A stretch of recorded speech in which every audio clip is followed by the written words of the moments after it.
Semoga Buya, Umi, dan keluarga dan seluruh santri Al-Bahjah dilindungi oleh Allah Subhanahu wa Ta'ala. Amin ya Rabbal Alamin. Buya, izin bertanya, Buya. Kami mendengar di media sosial bahwa ada seorang profesor ahli tafsir, Buya, menjelaskan bahwa kerudung atau hijab itu tidak wajib bagi perempuan. Yang penting pakaiannya sopan saja, gitu, Buya. Nah, ini ada pro dan kontra di kalangan ulama. Nah, akhir-akhir ini juga mendengar bahwa ada seorang ulama ahli tafsir juga, tidak hanya sama dengan kita, menjelaskan bahwa hukum, Bu ya, fikih dakwah gitu, bukan hukum gitu, Bu ya. Baik. Beliau ini sedang menjelaskan fikih dakwah hukum. Nah, bagaimana dengan kita yang orang awam ini memahami ini, Bu ya? Syukron, Buya, atas jawabannya. Mohon doa selalu, Buya. Assalamualaikum warahmatullahi wabarakatuh. Waalaikumsalam warahmatullahi wabarakatuh. Sederhana sebetulnya. Ulama sudah jelas. Ada gunung besar para ulama. Ahli tafsir kompak dari masa ke masa. Kalau masalah keilmuan mereka para ahli tafsir nggak bisa dibanding. 10 kali dari orang yang dikatakan hebat di hari ini pun nggak akan nyampe.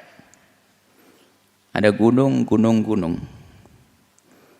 Kemudian ada batu besar di rumah kita. Memang besar zaman ini batu itu besar menurut di lingkungan kita. Akankah kita banding batu ini dengan gunung sana? Ya tetap tidak.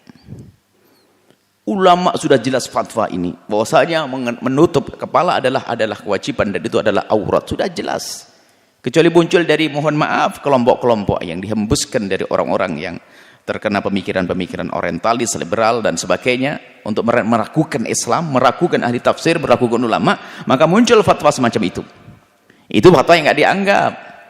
Maka biarpun muncul dari orang yang katanya ulama hari ini kalau berbeda dengan petuah-petuah ulama-ulama besar, ya jangan didengar dong. Maka kita tidak perlu bingung, bukan sebuah kontroversial ini. Yang menganggap ini ini bukan sebuah kontra, tidak perlu kita, karena tidak perlu dianggap. Sudah selesai. Akankah kita mengalahkan dengan imam-imam ahli tafsir yang lebih dahulu dari Tabari, Ibnu Katsir dan yang lainnya?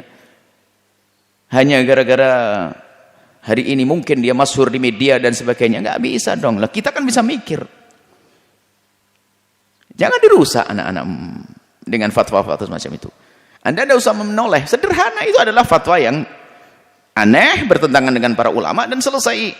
Nggak harus dianggap sebagai sebuah sebuah khilaf, karena khilaf itu di kalangan orang-orang besar. Dia menukil, nukilannya seperti apa? Sudah jelas dari masa ke masa, ya semacam itu. Bahkan yang belajar ilmu bab fikih paling ringan saja, kitab-kitab kecil, ada aurat di dalam sholat, di luar sholat begini, semuanya jelas. Belum lagi bicara tentang tafsir yang sama. Hukumnya adalah wajib menutup kepala. Makanya kalau ada fatwa semacam itu bukan sebuah fatwa. Loh, dia profesor, biarpun 11 profesor dijajar. Anda akan berikan profesor berapa kepada Ibnu Katsir? Imam Tabari, Syekh Mutawalli Sya'rawi misalnya. Anda akan beri gelar profesor berapa? 100 profesor di nggak akan cukup. Begitu besar ilmu mereka, begitu luas ilmu mereka. Sederhana sebetulnya. Makanya menuntut ilmu itu memang subhanallah, waspada ya. Di zaman ini ada orang yang memang secara ilmu ada lagi sisi lain, orang ada berilmu tapi ada saat dia kepleset. Ahli fikih pun ada, namanya apa? Syudud. Ada syududul syawad. Kol yang syad dari kaum ahli fikih, mutasahilun yang enteng fikih ada. Jadi setiap ilmu kadang-kadang ada orang kepleset. Misalnya ada Imam Tabari, ada kesalahan dalam hal ini, ada. Tapi ya, ulama ngerti yang salah jangan diambil.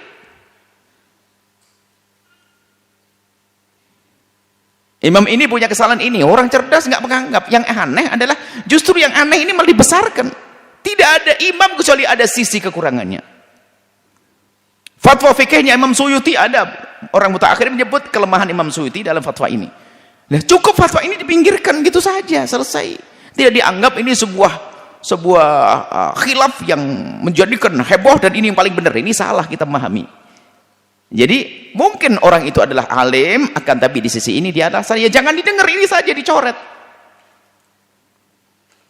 Kecuali memang berangkat dari pemikiran yang salah, pemikiran-pemikiran yang lebih cenderung kepada pemikiran orang yang bebas, nggak mau diatur, liberal dan sebagainya.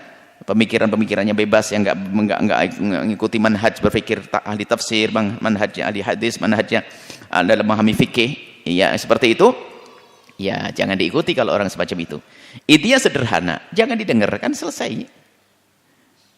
Kita diajari kalau memang ada call-call yang aneh, sudahlah. Call yang aneh tidak dianggap sebagai sebuah khilaf. Mungkin dia saat tidur berfatwa, atau dia lupa, lalai atau salah paham, atau ada tekanan dan sebagainya, selesai. Tapi yang jelas itu adalah call yang tidak bisa dianggap, selesai. Nggak usah, dan ini sudah lama kasus ini. Hanya suaranya saya diulang-ulang dan diulang, akan tapi kadang orang baru menganggap ini sebuah, karena apa? Yang berfatwa punya gelar, bahkan mungkin punya karangan, punya tulisan, punya ini. Apakah semua orang punya karangan harus dianggap sebagai hebat? Kan begitu. Atau setiap orang yang di televisi terlihat harus hebat? Atau setiap orang tersembunyi lalu tidak hebat? Dari mana? Ukuran hebat bukan dari itu. Seperti itu, semoga gini saya. Kemudian setelah itu, kita husnudon. Mungkin ustadz itu, atau orang itu ya salah berpikir alias kepleset. Harapannya adalah apa? Supaya tidak semakin besar kesalahannya di hadapan Allah.